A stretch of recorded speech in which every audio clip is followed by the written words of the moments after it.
So what you can see here is the result of a factorial ANOVA design. So where you have two independent variables. So if you look at the independent variable 1, which is intensity, across the columns, and then across the top you have the independent variable 2, which is fitness. So what these researchers have done is they've assigned participants to a workout. So they're either doing a high or low intensity workout, and their baseline level of fitness is high or low.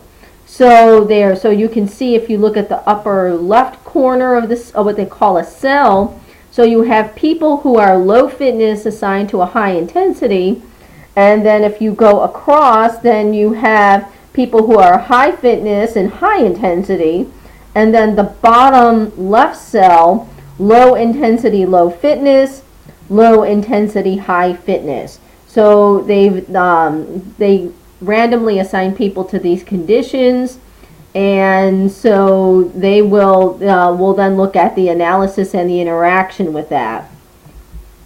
And so if you look at the next graph, if you graph the results, not surprisingly, if you're looking on the y-axis, the mean attitude score, so this could be something as simple as how much they like the workout. So the people who are high intensity and low fit, they don't really like the workout very much, versus the people who are high fit and high intensity do like the workout. And then it changes slightly where the people who are high fit and low intensity don't really like their workout, and the people who are low fit assigned to high intensity, low fit, low intensity like their workout much, much better. So that's what makes it interesting. So there is this interaction. If there was no interaction, these lines would be parallel. But because these lines cross when you graph them out, and we'll eventually do this in SPSS, so that's what it means to have an interaction, is there is a significant interaction because the lines cross each other. There was no difference by level of fitness or intensity, then on this attitude score, then we would just see parallel lines. So this is the example I've shown you before from Laurel Shelley's thesis. So you could see the two groups, there was no real interaction, but it's that one group, with the school SP, you can see that their line, they start off really, really low, then they go very high, and then everybody ends up at the end.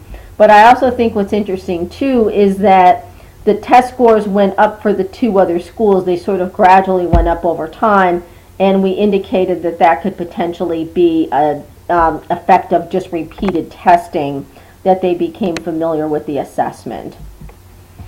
So what's the take-home message with this? As we've discussed, there is no type of design is perfect. You can't always randomize, especially for people like us that are working in schools, with athletic teams, with classes. So, you have to understand that does limit the internal validity of the study, because we don't have randomization and it's not a true experimental design.